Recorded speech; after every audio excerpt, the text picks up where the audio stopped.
I have always thought that Freemark Abbey Winery was a diamond in the rough.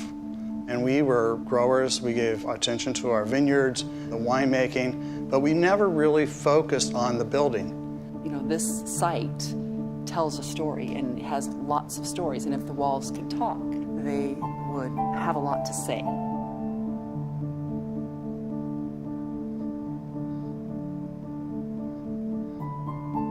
When you take a look at the history of the Napa Valley and you look at the key influencers in the valley that helped create a name for Napa and the wines from Napa, Freemark Abbey's played a role from the get-go. I would say that you can't be anywhere for 130 years without influencing a great deal. And to experience wines that would really compete with France is quite a feat. So when you look at the Judgment of Paris and the fact that Freemark Abbey had wine in that tasting is a testament just to how influential they were in helping to reestablish Napa Valley's prominence in the wine world. The interesting thing is this winery went through the 1906 earthquake and every earthquake since then and came out completely perfect except the 14 where the roof moved. We actually had larger cracks in the mortar joints than previously existed. We really had an asset here that we needed to protect. To say that the property needed a facelift is an understatement. It didn't need just a couple tweaks here and there. It needed a fairly thorough renovation. But the future looks incredible. This renovation has allowed us to go into every single one of those joints between rocks and completely redo it. Let's save the parts that are truly historic, and let's restore the parts that could be a better use for today. This is such a beautiful structure before we got started. You should see it now. When I walked into the new space, it just was so fresh and it felt warm and inviting, and I wanted to be in this space.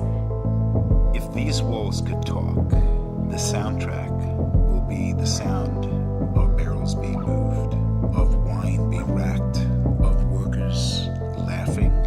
If these rocks could speak, they would speak joy. The most important thing is the vineyards. A lot of people will be coming here to taste, to experience. The pleasure component is going to be so much grander. Now we have a space that embodies the heart and soul of what Napa is all about, which was giving a very memorable experience, often of a lifetime. We wanted to make sure that we had a restaurant that would celebrate Freemark Abbey, and that was specific to this place. We've always tried to pride ourselves on doing something different and unique. So it's not a traditional yakitori restaurant, it's a California-inspired yakitori restaurant. But you take a building that's this special and you put as much detail as there has been put into this, you can't help but want to come see it.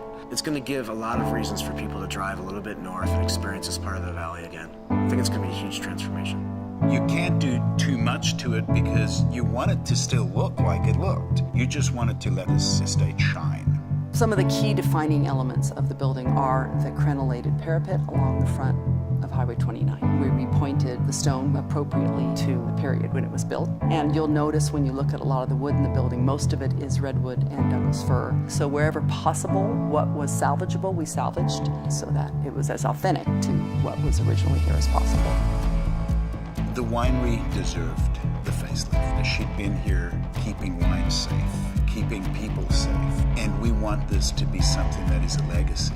Our children's children's children's children will be able to come here and see those bottles. And I hope in this building there's a ton of memories created, because that's what people live for, and this building is a representation of that. I'm very much pleased with this new facility to present our wines. I think there's a lot of pride in where we've come and where we're going. I think the future is very bright for Freemark Abbey.